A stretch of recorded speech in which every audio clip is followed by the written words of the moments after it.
déjà d'abord de faire très attention, je pense, au contexte. C'est-à-dire qu'effectivement, un massage, ça se fait pas vite fait en 5 minutes entre deux tâches très importantes à faire. Je pense qu'il faut vraiment se caler au moins un petit quart d'heure, voire plus, au calme. Et pourquoi pas un peu, en fait, mettre un peu le paquet comme quand on va dans un institut de massage. Donc par exemple, ça peut créer une petite ambiance tamisée, mettre des bougies, mettre une musique douce ou non, hein, ça dépend selon vos envies. Très important, oui, c'est un moment de qualité, donc effectivement il faut couper les téléphones. Hein. L'idée c'est de ne pas être dérangé.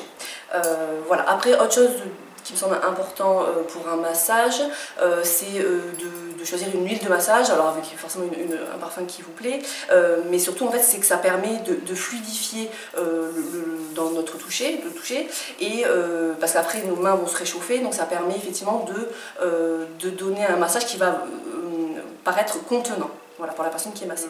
L'autre idée quand même assez centrale, c'est qu'il faut se sentir disponible, hein, disponible pour masser l'autre et disponible aussi pour être massé, d'accord.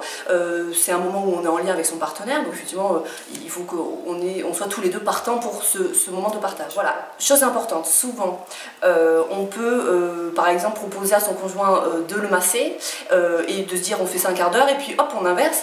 Moi ce que je conseille c'est non, un massage c'est un cadeau qu'on fait à l'autre, donc on le propose, on fait notre massage tranquillement, ça peut être vraiment de tout le corps par exemple, et la personne qui est massée profite vraiment de ce temps, reçoit ce cadeau et du coup n'a pas l'idée qu'après il va falloir que hop il masse en retour, d'accord. Comme ça vraiment on peut être vraiment très réceptif.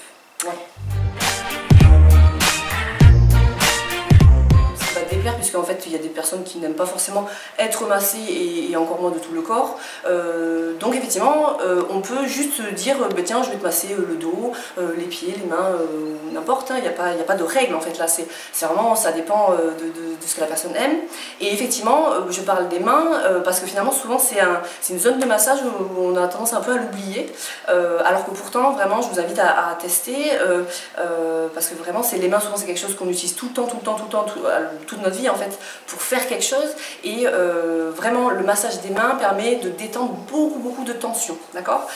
Autre point en général qui plaît à beaucoup de gens, c'est le massage du crâne, hein, enfin tout simplement. Alors effectivement après on a les cheveux un peu avec de l'huile de massage, mais ça c'est pas grave. Le massage du crâne, parce qu'effectivement on a tout le temps tendance à être en ébullition, à avoir notre cerveau en ébullition, et ça va vraiment aussi détendre, nous détendre en profondeur effectivement. Voilà, donc moi je vous invite à essayer, et puis je vous souhaite un bon massage.